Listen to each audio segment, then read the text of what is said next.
سورہ نساء آیت نمبر 3، آپ حضرات کے پاس پیج نمبر ہے 152۔ اعوذ باللہ من الشیطان الرجیم، بسم اللہ الرحمن الرحیم۔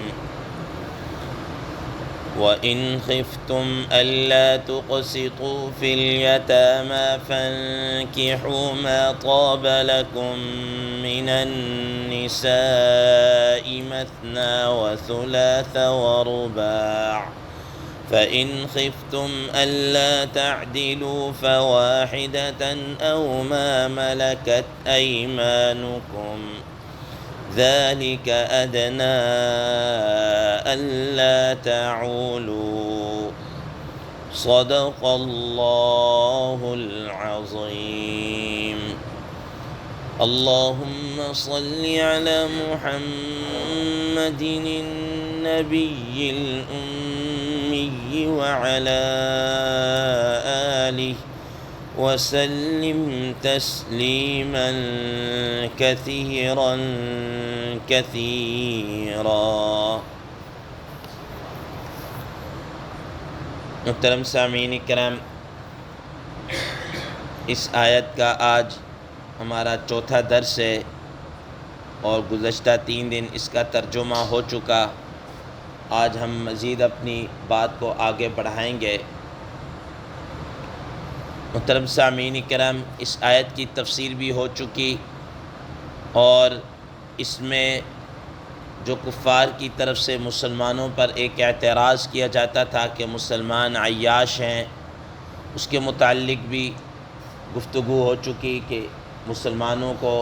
یا اسلام نے 4 شادیوں کی اجازت دی ہوئی ہے، کثرت ازواج کی اجازت ہے، تو یوں مسلمان عیاش ہیں، اس کا جواب ہو چکا۔ پھر رسول اللہ صلی اللہ تعالیٰ علیہ وسلم کی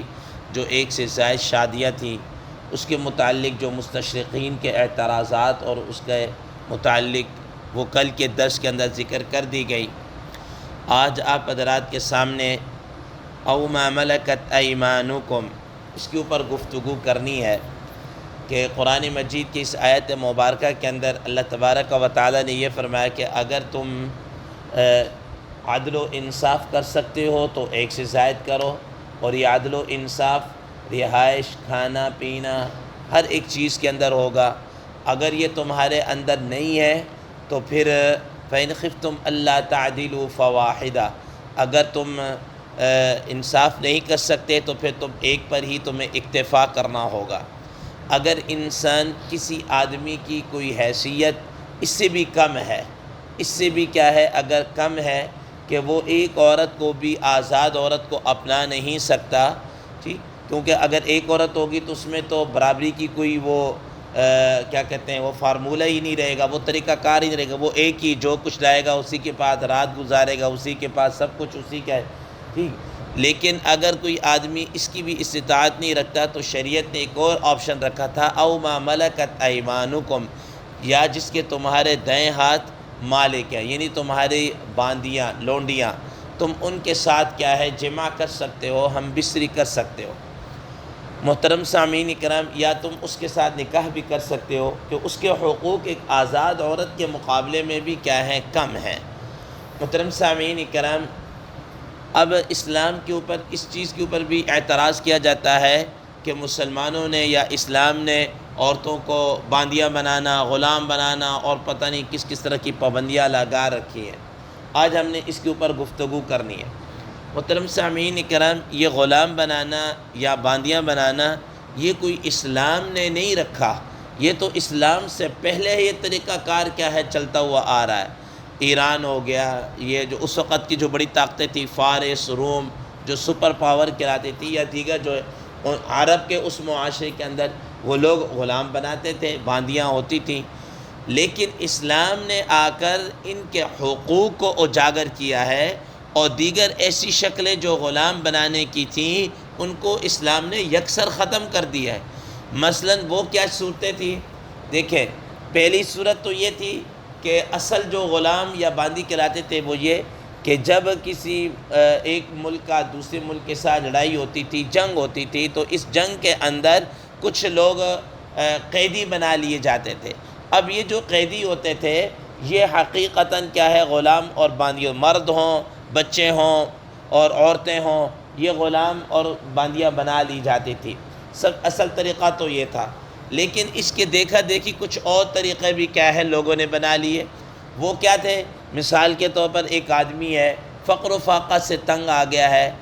اس ہینڈ ٹو ماؤتھ، بلکہ اس سے بھی کم اس کی زندگی کا نظام ہی نہیں چل رہا، وہ کہہ رہا بھئی میں اپنے آپ کو یا اپنے بچوں کو یا اپنی بیوی کو یا میں بیچ رہا ہوں تو مجھے کوئی غلام بنا لے، ایک یہ طریقہ بھی تھا۔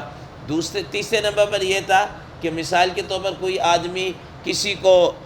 کیا کہتے ہیں اغوا کر کے لے آتا اور اغوا کر کے لا کر جناب اللہ کسی کے ہاتھ بیچ دیا کہ یہ کیا ہے غلام ہے، اور اس طریقے سے اس قسم کے جو طریقہ کار تھے اسلام نے ان سب کو کیا کر دیا، نفی کر دیا، ختم کر دیا کہ یہ غلام یا باندی بنانے کے یہ طریقے ٹھیک نہیں ہے کہ کسی نے بیچ دیا، کسی نے کسی کو اغوا کر لیا، یہ کر لیا، یہ طریقے ٹھیک نہیں۔ صرف وہ جو جنگی مخصوص حالات کے اندر جو لوگ قیدی بنا لیے جاتے تھے وہ تھا۔ تو اسلام نے بھی اس کو جیسا سابقہ اقوام کے اندر یا لوگوں کے اندر جو طریقہ کار چل رہا تھا، اسلام نے اس کو یکسر ختم نہیں کیا، بلکہ اس کو ویسے کا ویسا کیا ہے برقرار رکھا، اور یہ اسلام سے پہلے چلتا ہوا رہا۔ اب اسلام نے آ کر پھر ان کے حقوق کو متعین کیا اور دوسروں کو ترغیب دی کہ ان کو تم کیا کرو، آزاد کرو، ان کے حقوق کا خیال رکھو اور ان کو آزاد کرو۔ چنانچہ آپ دیکھ لیجئے، مثال کے طور پر آپ دیکھ لیجئے کہ اسلام نے جتنے بھی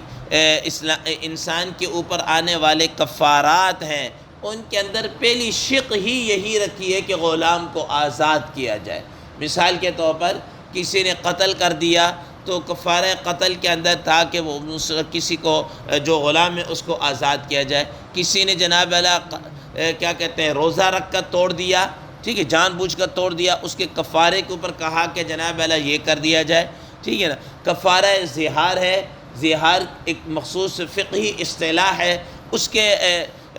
کے کفارے کے طور پر کا غلام کو آزاد کیا جائے، ٹھیک ہے۔ اور اس کے بعد قسم کا کفارہ ہے، ان کے سب سے پہلا آپشن یہ رکھا غلام کو آزاد کیا، یعنی ان ساری چیزوں کے اندر فرسٹ پرائرٹی جو تھی وہ یہی ہے کہ غلام کو کیا کر دیا جائے، آزاد کر دیا جائے۔ پھر اس کے علاوہ بھی اسلام نے یہ ترغیب دی کہ جو آدمی کسی غلام کو آزاد کرے گا تو اللہ تبارک و تعالیٰ اس غلام کے آزاد کرنے کے عوض میں، بدلے میں اس کے ایک ایک عضو کے آزاد کرنے کے عوض میں اللہ تعالیٰ اس کو جہنم سے کیا کریں گے، آزاد کریں گے، ٹھیک ہے نا۔ تو یہ ترغیبیں دی۔ پھر کہا کہ اگر کوئی آدمی رکھنا بھی چاہتا ہے، کوئی آدمی اگر رکھنا بھی چاہتا ہے تو اس کے حقوق کا خیال رکھنا ہوگا، جو تم نے کھانا ہے وہی ان کو کھلانا ہے، جو تم نے پینا ہے وہی تم نے ان کو بھی پلانا ہے، جو تم نے پہننا ہے وہی ان کو پہنانا ہے، ان کے ہر طریقے کی ضروریات کا تم نے کیا رکھنا ہے، خیال رکھنا ہے۔ اسی وجہ سے رسول اللہ صلی اللہ تعالیٰ علیہ وسلم نے اپنے زندگی کے آخری ایام کے اندر آخری بالکل اینڈ کے اوپر آپ صلی اللہ علیہ وسلم نے الصلاۃ وما ملکت ایمانکم، کہ نماز اور جو تمہارے ماتحت افراد ہیں ان کا تم نے خصوصیت کے ساتھ کیا رکھنا ہے، خیال رکھنا ہے۔ تو محترم سامعین کرام، یہ غلام اور باندیوں کا جو تصور ہے یہ پہلے سے چلتا ہوا آ رہا ہے، البتہ اسلام نے جس طرح عورتوں کے حقوق اور یتیموں کے حقوق کو اجاگر کیا، بیان کیا، ویسے ہی ان غلاموں کے حقوق کو بھی کیا کیا، بیان کیا ہے۔ حدیث مبارکہ میں آتا ہے، عبداللہ بن مسعود رضی اللہ تعالیٰ عنہ فرماتے ہیں کہ ایک مرتبہ وہ اپنے کسی غلام کو ڈانٹ رہے تھے، کوئی ڈانٹ ڈپٹ کر رہے تھے کہ اتنے میں ایک آواز سنی، ٹھیک ہے نا، کہ ایک آواز سے کوئی کہنے والا کہہ رہا تھا کہ اے ابا مسعود، جتنا تم اس پر قدرت رکھتے ہو اللہ تبارک و تعالیٰ تمہارے اوپر اس سے زیادہ کہیں تمہارے اوپر کیا ہے، قادر ہے، ٹھیک ہے۔ تو وہ فرماتے ہیں جب میں نے پیچھے مڑ کر دیکھا تو وہ تو رسول اللہ صلی اللہ تعالیٰ علیہ وسلم تھے، ٹھیک ہے۔ تو میں نے کہا کہ یا رسول اللہ علیہ وسلم یہ اللہ کے لیے کیا ہے، آزاد ہے۔ فرمایا کہ اگر تم اس کو آزاد نہ کرتے تو تمہیں جہنم کی آگ تمہیں کیا کر لیتی، چھو لیتی، ٹھیک ہے نا، تمہارے اوپر عذاب آ جاتا ہے، یا کوئی اس طرح کی وعید کو کیا کیا، بیان کیا ہے۔ تو یہ رسول اللہ صلی اللہ علیہ وسلم کا طریقہ ہے، طرز عمل ہے۔ محترم سامعین کرام، اب یہ جو جنگی قیدی ہوتے تھے اس کے بارے میں کچھ اصول و ضوابط ہے کہ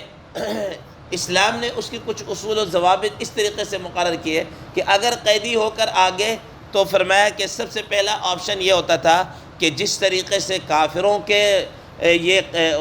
قیدی ہمارے ہاتھ لگے اور ہم نے کو غلام اور یہ بنا لیا، ویسے مسلمانوں کے بھی تو کچھ ان کے ہاتھ لگے ہوں گے، انہوں نے بھی کافروں نے قیدی بنائے ہوں گے، تو یوں قیدیوں کا تبادلہ کر لیا جاتا تھا۔ سب سے پہلے قیدیوں کا تبادلہ کر لیا جاتا کہ ٹھیک ہے جی، ہم آپ کتنے بندے آج آپ کے چھوڑ رہے ہیں، اتنے آپ ہمارے چھوڑ، یہ قیدیوں کا تبادلہ تھا۔ دوسرا قرآن مجید اس کے اندر بیان کیا فَإِمَّا مَنًّا بَعْدُ وَإِمَّا فِدَاءً، کہ تم کیا کر لو کہ یا تو ان سے فدیہ لے لو، یا تو تم ان کو احسان کرتے ہوئے چھوڑ دو، یا تم ان سے فدیہ لے کر کیا ہے چھوڑ دو، ٹھیک ہے نا، احسان کر کے ویسے ہی آزاد کر دو، اسلام نے اس کی ترغیب بھی دی، اور فدیہ لے کر کہ چلو یار یہ اس کو میں فدیہ لے کر آزاد کر رہا ہوں تو میری مالی سپورٹ ہو جائے گی اس طریقے سے۔ اور یہ جو غلام اور باندیاں ہوتی تھی، یہ جو امیر المؤمنین یا امیر المسلمین اس کا اختیار ہوتا تھا کہ وہ اپنے جو مجاہدین ہیں ان کے درمیان میں کیا ہے تقسیم کیا جائے، اور حضرات فرماتے ہیں کہ اس کی تقسیم کا طریقہ کار یہ ہوتا تھا، طریقہ یعنی کہ اس کا یہ ہوتا تھا کہ وہ غلام کا ہاتھ پکڑتا تھا اور جس کے ہاتھ میں دینا ہوتا تھا اس کے دائیں ہاتھ کے اندر یوں کر کے پکڑا دینا۔ جب وہ دائیں ہاتھ کے اندر پکڑایا جاتا تھا، اس کو مل کے یمین، اور اسی کو ملکت ایمانکم، کہ جس کا تمہارے دائیں ہاتھ کیا ہے مالک ہے۔ چونکہ یہ لین دین پکڑانا کرنا دائیں ہاتھ میں ہوتا تھا، اس وجہ سے اس کو مل کے یمین یا وما ملکت ایمانکم سے کیا کیا جاتا ہے تعبیر کیا جاتا ہے۔ اب یہ جو غلام اور یہ قیدی جو تقسیم کیے جاتے تھے، اس کے اندر بھی حکمت یہ تھی، حضرات فرماتے ہیں کہ دیکھیں ہوتا یہ تھا کہ جب یہ سارے غلام وغیرہ تقسیم کر دیے جائیں گے تو جو اسلامی حکومت ہے اس کے اوپر کسی قسم کا کوئی برڈن نہیں آئے گا، کہ اگر تقسیم نہ کریں تو لا محالہ جیل کے اندر رکھیں گے۔ اب جیل کے اندر رکھیں گے، ایک شکل تو یہ ہو سکتی ہے کہ ہو سکتا ہے کہ وہ آپس میں ایکا کر لے، اتفاق کر لے، یا وہ کفار کے ساتھ کوئی خفیہ طور پر کوئی رابطے شروع کرتے گٹ چوٹ کر لے اور کوئی بغاوت کا اندیشہ ہو جائے۔ اور پھر دوسرے نمبر پر یہ تھا کہ پھر ظاہر ہے جب قیدی ہیں تو ان کے کھانے پینے اور دیگر چیزوں کی ضروریات کا خیال رکھنا، یہ ایک الگ سے بیت المال کے اوپر اس کا تاوان آتا اور یہ اس کے اخراجات آ جاتے، ٹھیک ہے کہ نہیں؟ تو اس لیے اب کہا کہ آپ کیا کر لیں، ان کو لوگوں میں تقسیم کر دیں۔ جب لوگوں میں تقسیم کریں، ایک آدمی کے حصے میں ایک آ جائے، اس کا کھانا وانا کیا کہتے ہیں اس کا اتنا برڈن نہیں ہوگا، ٹھیک ہے، کیونکہ اس کے اگینسٹ میں وہ اس کے کام بھی کر رہا ہوگا، اس کی ضروریات بھی پوری کر رہا ہوگا، وہ اس سے کام بھی لے رہا ہوگا، اور دوسرے نمبر اس کو کھانا وانا بھی اس کو کیا ہے دے رہا ہوگا۔ تو یوں یہ تقسیم ہو جائیں گے، ان کی قوت بھی تقسیم ہو گئی، وہ جو اخراجات کا برڈن تھا وہ بھی کیا ہو گیا تقسیم ہو گیا، اور جس مسلمان کو ملے اس کا بھی فائدہ ہو گیا۔ اس کا کیا فائدہ؟ اس کا کام کاج ہو گیا۔ اگر وہ جناب اللہ اس کو اپنا نہیں رکھتا، اپنا نہیں سکتا، رکھ نہیں سکتا، یا اس کی جیب اجازت نہیں دے رہی، یا اس کے حالات ایسے نہیں ہیں، تو وہ کم از کم اس کو بیچ کر اس کی رقم اپنے پاس کیا رکھ سکتا تھا۔ یہ سارے وہ بینیفٹ اور حکمتیں تھیں کہ اسلام نے یکسر اس کو ختم نہیں کیا، لیکن ان کے حقوق کی کیا کی ہے بھرپور آواز اٹھائی، اور جہاں پر آ کر اس کو ختم کیا یا کچھ ہے تو اسلام نے اس کے راہ میں کوئی رکاوٹیں نہیں کی۔ آج بھی